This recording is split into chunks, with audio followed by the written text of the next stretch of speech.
साथ संगत जी, आज से हम आपको रामचरितमानस, जो भारतवर्ष ही नहीं अपितु पूरे विश्व में विश्व विख्यात पुस्तक है, उस पुस्तक के माध्यम से बाबा तुलसीदास जी समस्त जनमानस को क्या संदेश देना चाहते थे।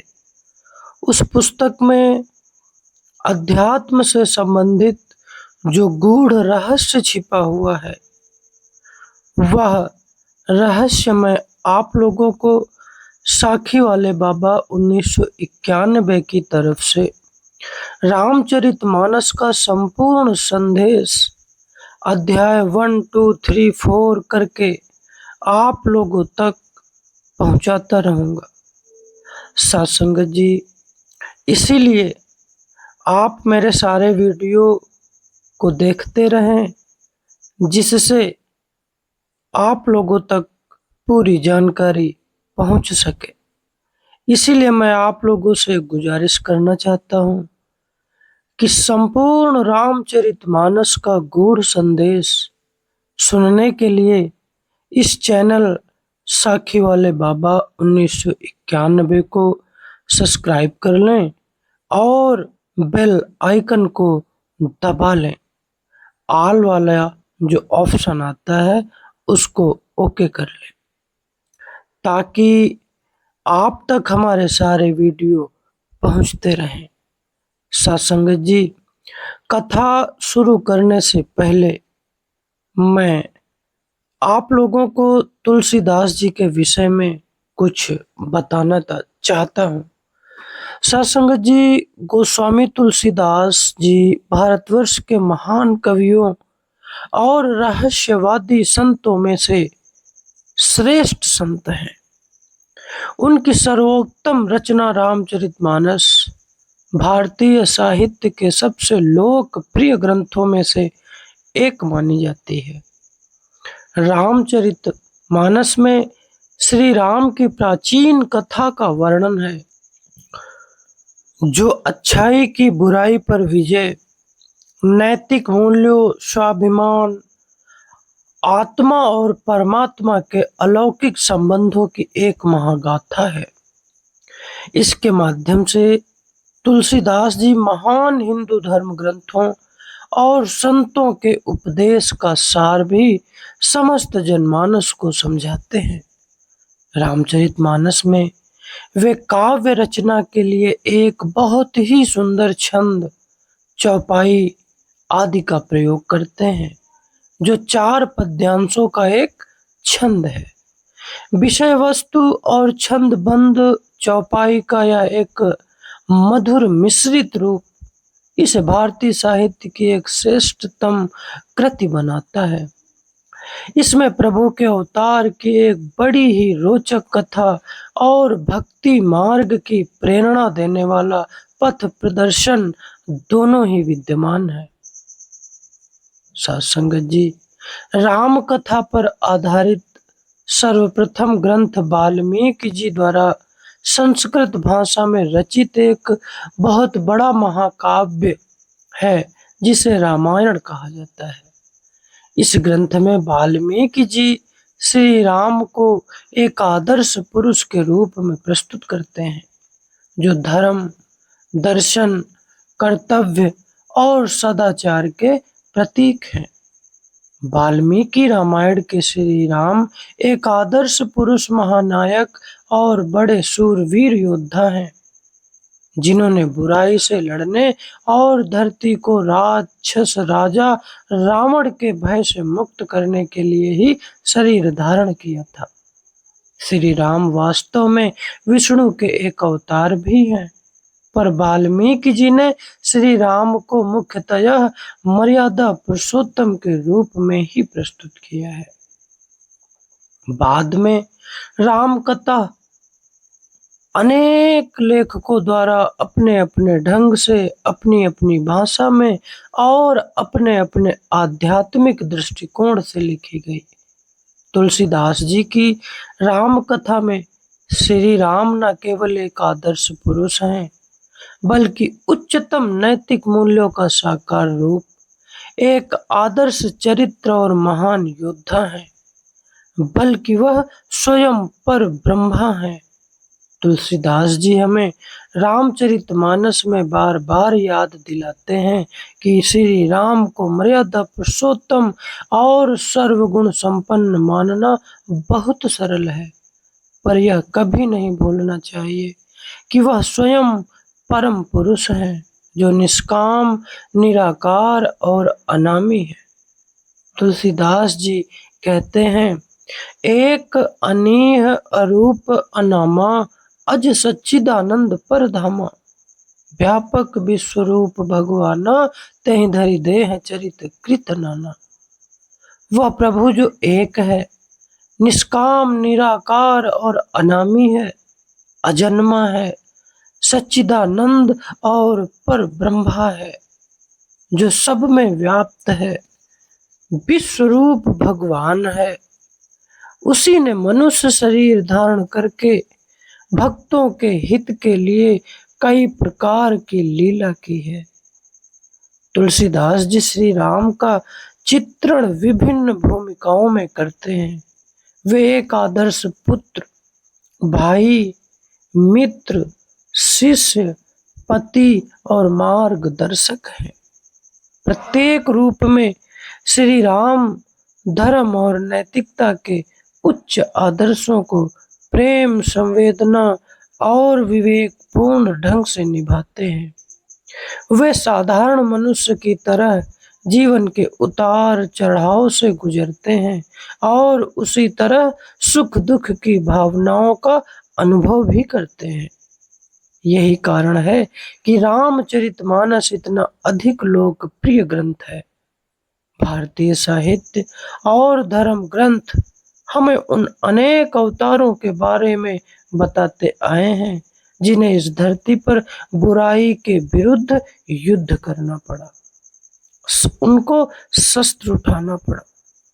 जैसा कि प्रतिष्ठित विद्वान शंकर नारायण जी लिखते हैं, उनमें से किसी अवतार में भी भगवान को नश्वर मानव के समान सुख दुख का सामना नहीं करना पड़ा। श्री राम सबसे श्रेष्ठ थे, क्योंकि उनके अवतार में ही हम भगवान को इन सांसारिक दुखों से गुजरते हुए देखते हैं, जिन्हें साधारण मनुष्य समझ सकता है। तुलसीदास जी ने परंपरा को तोड़ते हुए अपने काव्य की रचना विद्वानों की भाषा संस्कृत में न करके जनसाधारण की भाषा अवधी भाषा में की है, जो हिंदी की एक प्रसिद्ध बोली है। यह एक साहसिक कदम था। इतिहास गवाह है कि संस्कृत ही हिंदू धर्म ग्रंथों की और उनकी व्याख्या की भाषा रही है, लेकिन संस्कृत एक ऐसी भाषा थी जिसे साधारण लोग समझ नहीं सकते थे, और यह वह वर्ग था जिनके पास तुलसीदास जी अपना संदेश पहुंचाना चाहते थे। जैसा कि एसपी बहादुर जी कहते हैं, तुलसीदास ईश्वरत्व को शिक्षा के महान मंदिरों की चार दीवारी से निकालकर साधारण घरों के साधारण मानव तक ले आए, और धर्म को केवल धर्म शास्त्र के रूप में नहीं, बल्कि एक जीवन शैली के रूप में उन्होंने प्रस्तुत किया है। साथ संगत जी, आज से हम आप लोगों तक तुलसीदास जी द्वारा लिखित रामचरितमानस का गूढ़ संदेश छोटे छोटे वीडियो में बनाकर आप लोगों तक पहुंचाते रहेंगे, और रामायण के माध्यम से तुलसीदास जी हमें आध्यात्मिकता के उच्च स्तर का जो ज्ञान देना चाहते थे, वह सारा संपूर्ण रहस्य आप लोगों तक धीरे धीरे पहुंचाता रहूंगा। साथ संगत जी, एक छोटी सी कथा इसमें मैं और जोड़ना चाहता हूँ, जो है तुलसीदास जी का जीवन। साथ संगत जी, ऐसे कौन से संत थे जिन्होंने भक्ति मार्ग की महान, उच्च और सूक्ष्म शिक्षा को समाज के सभी वर्गों किसानों से लेकर पंडितों तक इस प्रकार पहुंचाया कि उस शिक्षा ने सीधे उनके दिलों को जाकर छू लिया और उन पर सोच विचार करने के लिए एक प्रेरित मैसेज दिया, संदेश दिया। तुलसीदास जी का जन्म 1532 ईस्वी के आसपास भारतवर्ष के उत्तर प्रदेश में गांव एक राजापुर पड़ता है, वहां पर हुआ था। कहा जाता है कि बचपन में वह प्रायः राम नाम का ही सुमिरन किया करते थे, तो लोगों ने प्रेम में आकर उनको राम बोला भी कहना शुरू कर दिया था। बाद में जब उनका गुरु नरहरिदास जी से मिलाप हुआ तो उन्होंने उनका नाम राम बोला से बदलकर तुलसीदास रख दिया। उनके गुरु स्वामी अनंतानंद के शिष्य थे, जो स्वामी रामानंद के शिष्य थे। स्वामी रामानंद के प्रमुख शिष्यों और उनके उत्तराधिकारियों में स्वामी अनंतानंद, नरहरिदास जी, कबीर जी, रविदास जी, पीपा जी, मीराबाई और अन्य कई संत थे।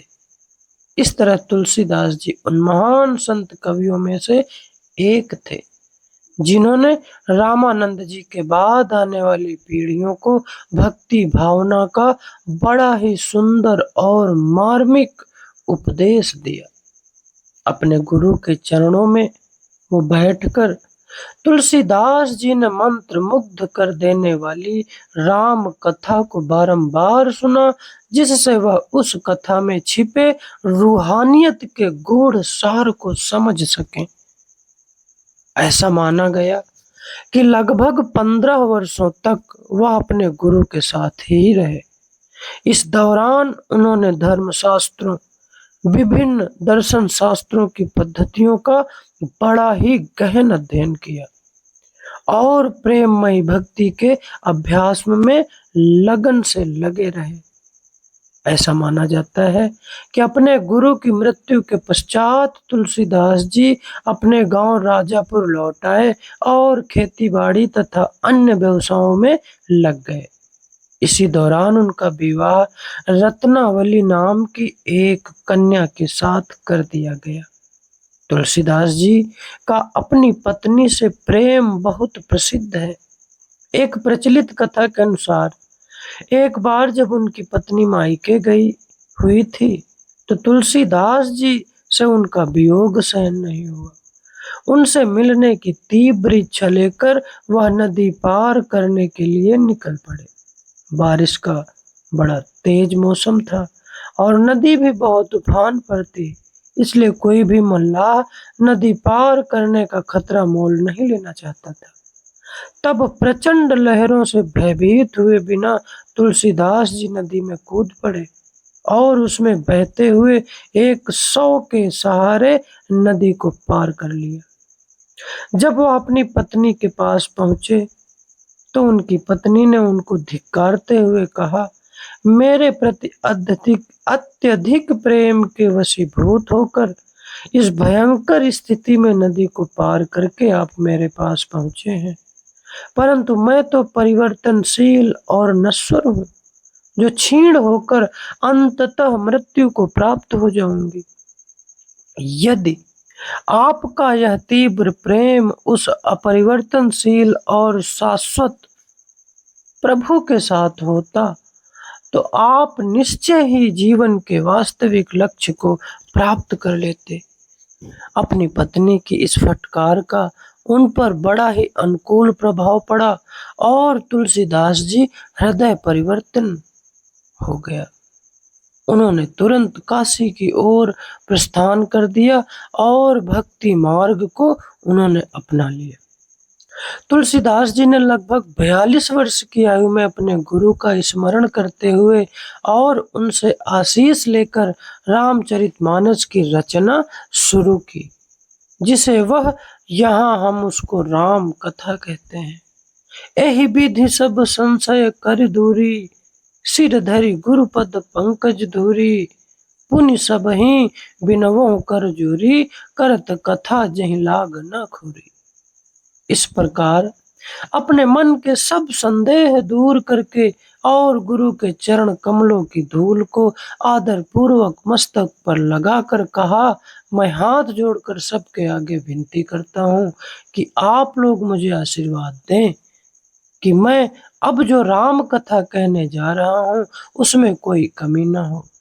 तुलसीदास जी का मुख्य संदेश यह था कि केवल नाम भक्ति के द्वारा ही मुक्ति प्राप्त की जा सकती है। उनकी मृत्यु 1623 में 91 वर्ष की आयु में हुई थी। अत्यंत विनम्रता से यह कहते हुए तुलसीदास जी ने अंतिम सांस ली, श्री राम का यशोगान करने के बाद मैं अब सदा के लिए मौन होने जा रहा हूँ। ऐसा तुलसीदास जी के पत्ते मोड़कर तुलसी के मुख में डालने का समय आ गया। साथ संगत जी, कथा आरंभ हो गई है और मैं धीरे धीरे आप लोगों को पूरी कथा रामचरितमानस का संपूर्ण संदेश, जो बड़ा ही मार्मिक और गूढ़ों रहस्यों से भरा हुआ है, आध्यात्मिकता के ऐसे गूढ़ रहस्य इसमें समाये हुए हैं जिनका समस्त जनमानस उनके रहस्य को समझ ही नहीं सकता है। न जाने हम कितनी बार रामायण को पढ़े, परंतु उस पर विचार नहीं किया कि रामायण हमें क्या कहना चाहती है। उसका जो गूढ़ रहस्य है, सारा रहस्य आप लोगों के सामने धीरे धीरे रखता रहूंगा। सत्संगत जी, अब मैं इस वीडियो में आप लोगों से विदा लेना चाहता हूं। अगले वीडियो में हम आपको रामचरितमानस की कथा और उसकी संरचना क्या थी उसके विषय में बात करेंगे। तो गुरु प्यारी साथ संगत जी, आप लोग मुझे अपना आशीर्वाद दें ताकि मैं रामचरितमानस की संपूर्ण कथा आप लोगों के सामने रख सकूं। मुझसे अगर किसी प्रकार की कोई गलती हो जाए तो मुझे अपना छोटा भाई या पुत्र समझकर मेरी गलतियों को माफ करते रहना और कमेंट के जरिए मुझे बताते भी रहना ताकि मैं उन गलतियों का सुधार कर सकूं। साथ संगत जी, अगले वीडियो में फिर हम मिलेंगे रामचरितमानस की कथा और उसकी संरचना के साथ। तब तक के लिए मैं आप लोगों से विदा लेना चाहता हूँ। गुरु प्यारी साथ संगत जी, राधा स्वामी जी।